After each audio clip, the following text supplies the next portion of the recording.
ધોરણ 9 વિષય ગણિત પ્રકરણ 9 વર્તુળમાં વિદ્યાર્થી મિત્રો આજે આપણે પ્રમેય 9.9 જોઈશું। શું આપ્યું છે પ્રમેય 9.9 તે જોઈએ આપણે। જો બે બિંદુઓને જોડતા રેખાખંડ બે બિંદુઓને જોડતો રેખાખંડ AB આ બે બિંદુઓ છે જોડતો રેખાખંડ AB થશે। રેખાખંડને સમાવતી રેખાની એક જ બાજુએ રેખાખંડને આ સમાવી લીધું છે એક જ બાજુ એટલે કે આ રેખાખંડની ઉપરની બાજુને આવેલા બીજા બે બિંદુઓ આગળ C અને D બીજા બે બિંદુઓની વાત કરી છે તેની આગળ સમાન ખૂણા આંતરે એટલે કે C અને D ખૂણા કેવા છે અહીંયા સમાન છે તો ચારેય બિંદુઓ એક જ વર્તુળ પર આવેલા છે એટલે કે A B C અને D ચારેય બિંદુઓ એક જ વર્તુળ પર આવેલા છે તેવું આપણે સાબિત કરવાનું છે। આ ચારેય બિંદુઓ વૃત્તીય બિંદુઓ કહેવાય એવું પણ અહીંયા આપણને કીધું છે। તો આપણને ખબર છે વિદ્યાર્થી મિત્રો કે ત્રણ અસમરેખ બિંદુઓ હોય અસમરેખ એટલે ધારો કે 1 2 અને 3 આપણે બિંદુઓ લઈ લીધા તો આ પણ એક જ વર્તુળ પર આવેલા હોઈ શકે બરાબર છે। તો અહીંયા ચાર બિંદુઓ છે એક જ વર્તુળ પર આવેલા છે તેવું આપણે જોવાનું છે। પક્ષ શું આપ્યું છે કે આપણને બે ખૂણા સમાન અહીંયા આપી દીધા છે તેથી લખી દઈશું આપણે કે ખૂણો ACB બરાબર ખૂણો કયો થશે આ D ખૂણો ADB। હવે આપણે લખીશું સાધ્ય જે સાબિત કરવાનું છે। શું સાબિત કરવાનું છે કે A B C અને D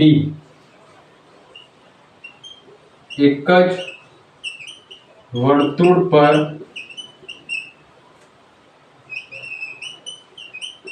આવેલા બિંદુઓ છે। ચાલો હવે આવશે સાબિતી। સાબિતીની શરૂઆત આપણે કરશું ધારણાથી। સૌપ્રથમ કે ધારો કે વર્તુળ બિંદુ B માંથી પસાર થતું નથી એટલે કે D માંથી D બિંદુ એ વર્તુળ પર આવેલું નથી અથવા વર્તુળ એ બિંદુ D માંથી પસાર થતું નથી તો ક્યાંથી પસાર થાય છે ધારો કે આપણે લખીએ અહીંયા કે એ E માંથી પસાર થાય છે E બિંદુમાંથી તો ખૂણો કયો બનશે અહીંયા E એટલે કે આ વર્તુળ ક્યાંથી આવશે આમ કરીને વર્તુળ E ઉપરથી પસાર થશે E બિંદુમાંથી। હવે E બિંદુમાંથી પસાર થાય તો C અને E બંને ખૂણા સમાન બને બરાબર છે। તો આપણે લખીશું જો બિંદુ E માંથી વર્તુળ પસાર થાય તો ખૂણો C અને E સમાન બને માટે ખૂણો ACB બરાબર ખૂણો AEB કયા પ્રમેયના આધારે તો અહીંયા હું લખીશ પ્રમેય 9.8 ના આધારે સમીકરણ 1 આપી દઈએ। પ્રમેય 9.8 શું કહેતું તો આપણને વિદ્યાર્થી મિત્રો કે રેખાખંડની એક જ તરફ આવેલા ખૂણાઓ કેવા હોય છે સરખા હોય છે જે આપણે સાબિત કર્યું હતું। હવે ACB બરાબર તો આપણને પક્ષમાં શું આપ્યું છે ACB બરાબર તો ADB આપ્યું છે માટે ખૂણો ACB બરાબર તો ADB છે માટે આપણે લખી શકીએ કે બંને ACB બરાબર તો શું છે ખૂણો AEB થયું એક અને બીજા ACB બરાબર ખૂણો ADB થયો બરાબર છે। અને આવું ક્યારે શક્ય બને છે વિદ્યાર્થી મિત્રો જો બિંદુ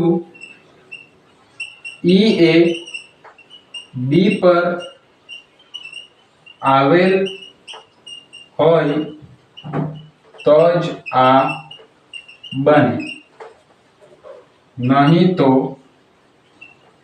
આ શક્ય નથી બરાબર છે નહીં તો આ શક્ય નથી।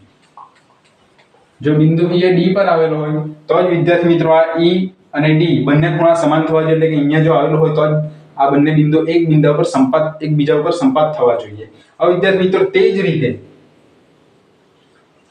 રીતે